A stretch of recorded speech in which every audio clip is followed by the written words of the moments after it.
Kumusta mga idol?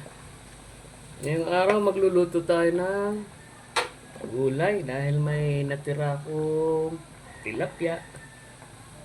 Lalagyan natin ng gulay para may sabaw. Nagpakulo na ako rito ng isang kamatis, sibuyas at kaprasong luya. Maglalagay ako ng bagoong boneless, bagoong isda ko mga idol. O isang prito. Muna natin para hindi siya madurog. Pag nadurog kasi, hahalo yung tinik. Sunod na natin ang okra, ang alugbati, apan, patola. Okay, balik na natin ang ating sahog. Napakasarap na saluyot.